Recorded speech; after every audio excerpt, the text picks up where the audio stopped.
Since being humiliated by Trump and his allies, Bharat Empire and Modi have left Gaudiya media in unprecedented embarrassment. They recently hyped US-India cooperation to counter China and replace China in supplying industrial products and services to the US and Western countries. Consequently, they provoked China and Pakistan, leading to a crushing defeat in air combat, with China using trade sanctions and technology blockades to discipline India. Despite their efforts, they received not rewards but a beating. Trump wielded his stick, relentlessly striking India, while Vance and Bannon continuously made humiliating remarks about India. The reason behind all this, as Bannon accurately summarized, is that India is unimportant. Indeed, the US considers China its primary enemy, followed by Russia. Trump needs to boast about his calls with Xi Jinping in the media, only to dodge questions and face mockery. But for Bharat Empire, an insignificant country, Trump exudes confidence. Imposing tariffs, warning India to open its agricultural market, restricting Indian visas, and prohibiting industrial relocation to India are standard moves. He even plans to develop oil with Pakistan, India's archenemy, to sell to India. Facing Trump's humiliation, Palki Sharma declared that India has red lines. So, what are India's red lines? Apparently, keeping agriculture closed. They previously boasted about not stopping Russian oil purchases, another red line, but this has clearly been abandoned under Trump's insults and threats. Can India hold the agriculture red line? The answer is obvious. It will eventually give in. Modi holds no cards, and India cannot afford to lose the US market. India, a trade deficit country, has a nearly $100 billion trade deficit with China, a gap that relies on a trade surplus with the US to fill. The Indian government is heavily indebted, and Trump's visa restrictions will reduce India's overseas remittances. Moreover, US capital is shorting India, with foreign investment dropping 98% in May. In this environment, with nearly one-third of annual fiscal revenue used to pay interest, the Indian government cannot face the consequences of losing the US market. Palki said on her show that the US wants India to buy American agricultural products, including dairy, which nearly made me laugh out loud.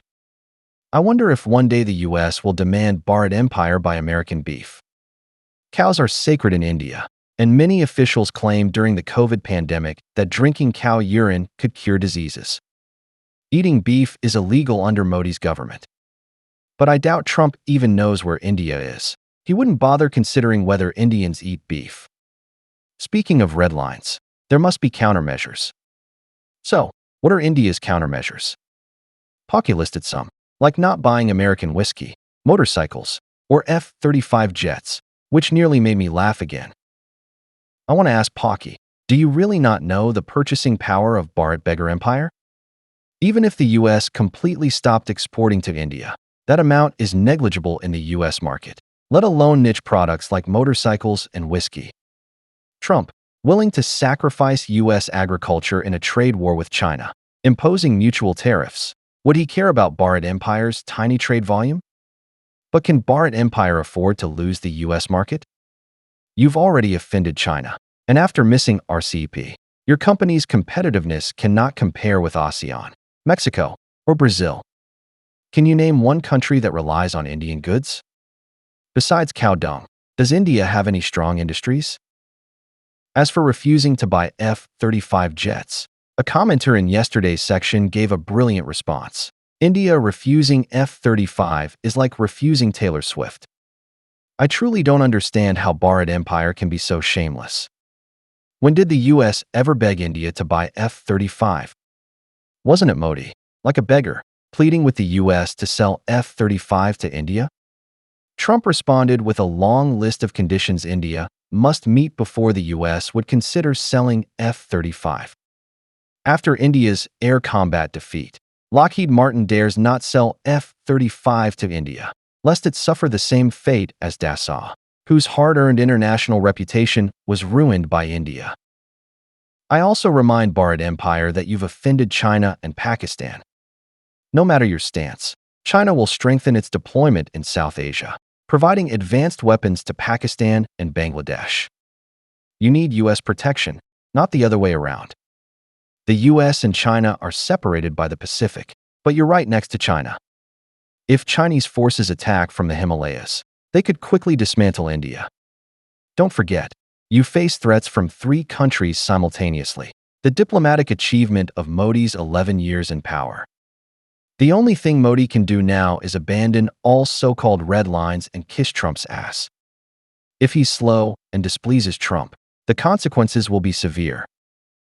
To my goddess, please stop promoting India aligning with Russia and China against the US on your show. For a country lacking credibility like yours, China and Russia will never trust you again. From now on, you should practice one skill: taking a beating. Yes, Bharat Empire will face continuous humiliation and whipping from powers like the US, China, and Russia. This is the fate of a guard dog that frequently changes masters.